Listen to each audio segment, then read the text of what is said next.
Assalamualaikum warahmatullahi wabarakatuh. Saya Ria Oktarina dari kelompok 2 akan mempresentasikan materi yang berjudul pertumbuhan ekonomi. Pertumbuhan ekonomi merupakan proses perubahan kondisi perekonomian suatu negara secara berkesinambungan menuju keadaan yang lebih baik selama periode tertentu. Suatu perekonomian dikatakan mengalami suatu perubahan akan perkembangannya apabila tingkat kegiatan ekonomi yang sekarang lebih tinggi daripada ekonomi yang dicapai pada masa sebelumnya. Menurut Sutirno, pertumbuhan dan pembangunan ekonomi memiliki definisi yang berbeda, yaitu pertumbuhan ekonomi adalah proses kenaikan output per kapita yang terus-menerus dalam jangka panjang. Pertumbuhan ekonomi tersebut merupakan salah satu indikator keberhasilan pembangunan. Dengan demikian, makin tingginya pertumbuhan ekonomi biasanya makin tinggi pula kesejahteraan masyarakatnya. Meskipun terdapat indikator yang lain, yaitu distribusi pendapatan. Keberhasilan pembangunan suatu daerah dapat dilihat dari tingkat pertumbuhan ekonominya. Oleh sebab itu, setiap daerah selalu menetapkan target tingkat pertumbuhan ekonomi yang tinggi dalam perencanaan dan tujuan pembangunan daerahnya. Pertumbuhan ekonomi yang tinggi dan berkelanjutan merupakan kondisi utama bagi kelangsungan pembangunan ekonomi. Indikator penting untuk mengetahui kondisi ekonomi di suatu negara dalam suatu periode tertentu ditunjukkan oleh data produk domestik bruto atau PDB. Nilai PDB akan memberi suatu gambaran bagaimana kemampuan negara dalam mengelola serta memanfaatkan sumber daya yang ada.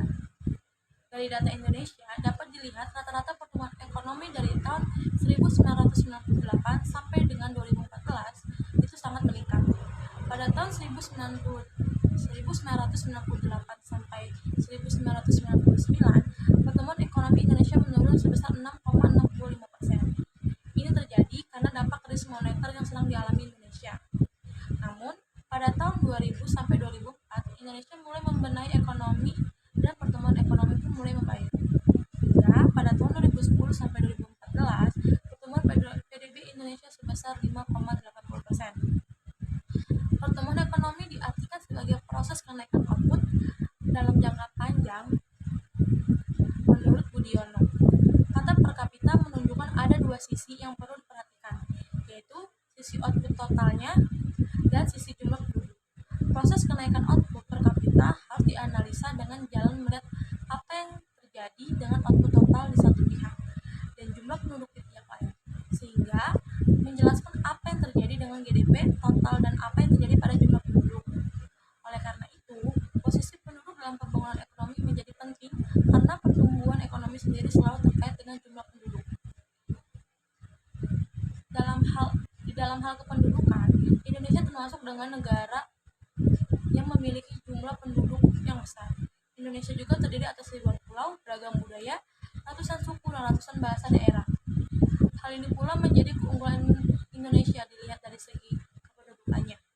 Jumlah keseluruhan penduduk Indonesia pada tahun 2014 sebesar 290 juta jiwa dengan pertumbuhan penduduk sebesar 1,49%.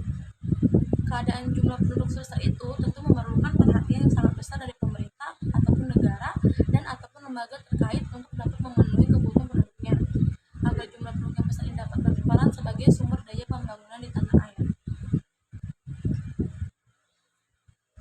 Jumlah penduduk di suatu wilayah atau provinsi maupun pulau juga berbeda-beda.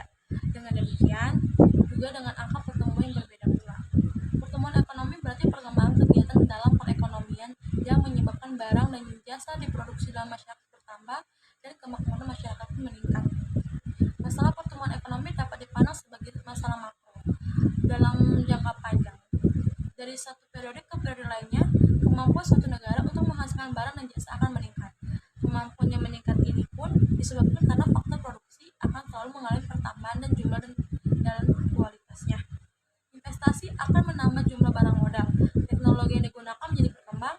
Di samping itu, tenaga kerja bertambah sebagai akibat perkembangan penduduk dan pengalaman kerja dan pendidikan menambah keterampilan mereka. Pemerintah Indonesia menempatkan ekspor sebagai salah satu lokomotif pertumbuhan ekonomi Indonesia.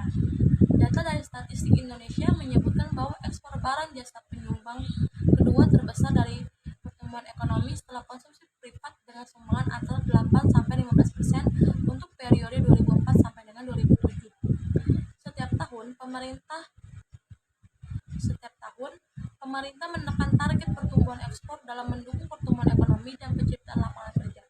Untuk tahun 2007, untuk mencapai target pertumbuhan ekonomi sebesar 6,3%, pemerintah menargetkan pertumbuhan ekspor non-migas sebesar 13,1%.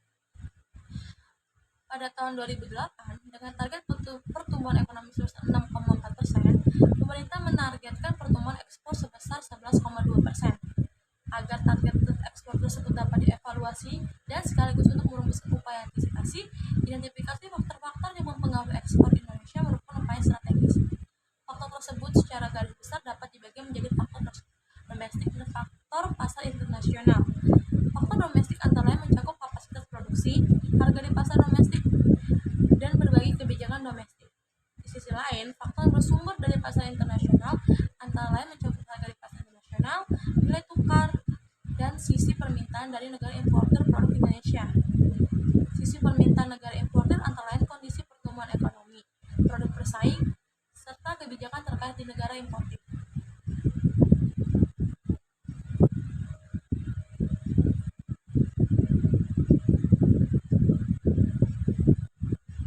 Kenaikan GDP pun dapat muncul melalui yang pertama, kenaikan penawaran tenaga kerja. Penawaran tenaga kerja yang meningkat dapat menghasilkan keluaran yang lebih banyak. Jika stok modal tetap sementara tenaga kerja naik, tenaga kerja baru cenderung akan kurang produktif dibandingkan tenaga kerja yang lama. Yang kedua, ada kenaikan modal fisik atau sumber daya manusianya. Kenaikan stok modal dapat juga menaikkan keluaran, bahkan jika tidak disertai oleh kenaikan angkatan kerja, modal fisik menaikkan baik produktivitas tenaga kerja maupun menyediakan secara langsung jasa yang bernilai. Investasi dalam modal sumber daya manusia merupakan sumber lain dari pertumbuhan ekonomi. Yang ketiga, ada kenaikan produktivitas. Kenaikan produktivitas masukan menunjukkan setiap unit masukan tertentu memproduksi lebih banyak keluaran. Produktivitas masukan dapat dipengaruhi oleh faktor termasuk perubahan teknologi, kemajuan pengetahuan lain, dan ekonomi skala produksi. Adapun teori pertumbuhan ekonomi. Yang pertama ada teori pertumbuhan historis menurut Werner Sombart. Masa perekonomian tertutup. Seluruh kegiatan manusia hanya semata memenuhi kebutuhan sendiri. Masyarakat bertindak sebagai produsen sekaligus konsumen sehingga tidak terjadi transaksi pertukaran barang dan jasa. Adapun ciri-cirinya yaitu yang pertama, kegiatan manusia memenuhi kebutuhan dirinya sendiri. Yang kedua, individu bertindak sebagai konsumen dan produsen. Yang ketiga, belum terjadi kegiatan pertukaran barang dan jasa. Adapun masa kerajinan pertukangan. Masa ini, kebutuhan manusia meningkat namun tidak dapat dipenuhi sehingga diperlukan pembagian kerja sesuai keahlian masing-masing. Sehingga menimbulkan kegiatan pertukaran barang dan jasa yang didasari untuk mencari keuntungan untuk memenuhi kebutuhan hidup. Ciri-cirinya adalah pertama, mulai meningkatnya kebutuhan manusia. Yang kedua, adanya pembagian tugas menurut keahlian. Yang ketiga, timbul kegiatan transaksi jual beli barang dan jasa. Dan yang keempat, adanya pertukaran tidak didasari motif keuntungan yang didapatkan. Adapun masa kapitalis. Muncul kaum pemilik modal atau kapitalis. Kaum kapitalis dalam menjalankan tugasnya memerlukan kaum buruh. Tujuannya tidak lagi untuk memenuhi kebutuhan, melainkan untuk mencari keuntungan. Menurut Werner Sombart, dia membagi masa kapitalis menjadi 4 masa, yaitu tingkat prakapitalis, tingkat kapitalisme raya, dan tingkat kapitalisme akhir. Adapun teori menurut Kurt Buchert membedakan menjadi 4 tingkatan sebagai berikut: masa rumah tangga tertutup, masa rumah tangga kota, masa rumah tangga bangsa, dan masa rumah tangga dunia. Adapun menurut Wertman, menurut Rostow, menurut Rostow, masyarakat tradisional adalah masyarakat yang fungsi produknya terbatas, yang ditarik oleh cara produksi yang relatif masih primitif dan cara hidup masyarakat yang masih sangat dipengaruhi oleh nilai-nilai yang kurang rasional, tetapi kebiasaan selalu turun-menurun. Masyarakat tradisional dengan karakteristiknya adalah pertanian pada tenaga kerja, belum mengenal ilmu pengetahuan teknologi, ekonomi mata pencaharian, hasil-hasil tidak disimpan anti perdagangan dan adanya sistem barter.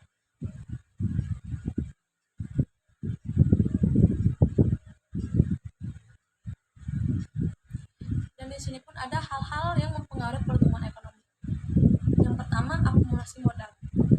Capital accumulation atau akumulasi modal terjadi sebagian dari pendapatan yang ditabung dan diinvestasikan kembali dengan tujuan memperbesar output. Pengadaan peralatan kerja, mesin-mesin, bahan baku, dan dapat meningkatkan stok modal suatu negara dan memungkinkan terjadinya peningkatan output di masa yang mendatang. Yang kedua, ada pertumbuhan penduduk dan angkatan kerja. Secara tradisional, dianggap sebagai salah satu faktor positif yang memacu pertumbuhan ekonomi, di mana jumlah tenaga lebih besar akan menambah tenaga produktif. Di negara berkembang, kelebihan tenaga kerja bukan menjadi hal positif atau negatif, tapi sepenuhnya tergantung kepada kemampuan sistem perekonomian yang bersangkutan untuk menyerap dan memanfaatkan tenaga kerja tersebut. Yang ketiga, ada kemajuan teknologi. Bagi kebanyakan ekonomi, merupakan sumber pertumbuhan ekonomi yang sangat penting. Kemajuan teknologi terjadi karena ditemukan cara baru yang efektif untuk menangani setiap pekerjaan. Kemajuan teknologi diklasifikasikan menjadi tiga, yaitu kemajuan teknologi yang netral. Teknologi ini memungkinkan mencapai tingkat produksi yang lebih tinggi karena menggunakan jumlah faktor input yang sama, serta inovasi-inovasi yang dapat mendorong peningkatan output dan kenaikan konsumsi masyarakat ini. Kedua, ada kemajuan teknologi yang hemat tenaga kerja. Kemajuan teknologi yang dapat berlangsung sedemikian rupa untuk menghemat pemakaian modal atau tenaga kerja, penggunaan komputer, mesin otomatis, dan lain-lain. Yang ketiga, ada kemajuan teknologi hemat modal. Penerapan teknologi mampu meningkatkan mutu atau keterampilan angkatan kerja secara umum. Kemajuan ini terjadi jika penggunaan teknologi memungkinkan kita memanfaatkan barang modal yang lebih produktif. Adapun manfaat pertumbuhan ekonomi. Laju pertumbuhannya untuk mengukur kemajuan ekonomi sebagai hasil pembangunan nasional. Pendapatan per kapitanya dipergunakan untuk mengukur tingkat kemakmuran penduduk. Sebab semakin meningkat pendapatan per kapita dengan kerja konstan sebagai tingkat kemakmuran, semakin tinggi tingkat kemakmuran penduduk dan juga produktivitasnya. Sebagai dasar pembuatan proyeksi atau perkiraan penerimaan negara untuk perencanaan pembangunan nasional atau sektoral dan regional. Sebagai dasar penentuan prioritas pemberian bantuan luar negeri oleh Bank Dunia atau lembaga internasional lainnya. Sebagai dasar pembuatan perakiraan bisnis, khususnya persamaan penjualan bagi perusahaan, untuk dasar penyusunan perencanaan produk dan perkembangan sumber daya tenaga kerja dan modal. Pertumbuhan ekonomi diartikan sebagai proses peningkatan per kapita dalam jangka panjang, dan ada pun tiga aspek yang perlu diperhatikan dalam definisi tersebut. Yang pertama, adanya proses, yang kedua, output per kapita, dan yang ketiga, adanya jangka panjang. Pertumbuhan ekonomi adalah suatu proses, bukan suatu gambar ekonomi pada suatu saat. Simon Kuznets mendefinisikan pertumbuhan ekonomi suatu negara sebagai kemampuan negara itu untuk menyediakan barang-barang ekonomi yang terus meningkat bagi penduduknya. Pertumbuhan kemampuan ini berdasarkan pada kemajuan teknologi dan kelembagaan serta penyesuaian ideologi yang dibutuhkannya. Dalam analisanya, yang Kuznets memisahkan 6 karakteristik yang terjadi dalam proses pertumbuhan pada hampir semua negara, dan pendapatan tersebut di bawah ini terlihat bahwa salah satu faktor yang sangat penting untuk meningkatkan pertumbuhan ekonomi yaitu adalah perdagangan ekspor. Yang pertama, ada dua variabel ekonomi agregatif. Tingginya tingkat pertumbuhan output per kapita dan populasi, dan tingginya tingkat kenaikan produktivitas faktor produksi secara keseluruhan atau terutama produksi tenaga kerja. Yang kedua, dua transformasi struktural. Tingginya tingkat transformasi struktural ekonomi dan tingginya tingkat transformasi sosial dan ideologi. Yang ketiga, dua faktor yang mempengaruhi meluasnya pertumbuhan ekonomi internasional. Kecenderungan negara-negara maju secara ekonomi untuk menjangkau seluruh dunia untuk mendapatkan pasar ekspor dan bahan baku. Pertumbuhan ekonomi ini hanya dinikmati oleh sepertiga populasi dunia. Adapun pengaruh pertumbuhan penduduk terhadap pertumbuhan ekonomi. Pertumbuhan penduduk yang tinggi dianggap oleh sebagian ahli ekonomi merupakan penghambat pembangunan. Mulyadi mengatakan bahwa tingginya angka pertumbuhan penduduk yang terjadi di negara sedang berkembang seperti Indonesia dapat menghambat proses pembangunan. Malthus dalam dialog mengamati manusia berkembang jauh lebih cepat dibandingkan dengan produksi hasil pertanian untuk memenuhi kebutuhan manusia. Manusia berkembang sesuai dengan deret ukur. Sementara itu, pertumbuhan produksi makanan hanya meningkat sesuai dengan deret itu, karena pertumbuhan jumlah manusia jauh lebih cepat pertanian. Berdasarkan teori Lincoln, Arsyad, dan Mulyadi, dapat disimpulkan bahwasanya dengan pengangguran, inflasi, dan pertumbuhan penduduk memiliki hubungan terhadap pertumbuhan ekonomi, di mana ketiganya merupakan indikator penting yang harus dibahas. Jumlah pengangguran di suatu wilayah akan memperlihatkan seberapa tingginya produktivitas yang dimiliki oleh penduduk di suatu wilayah.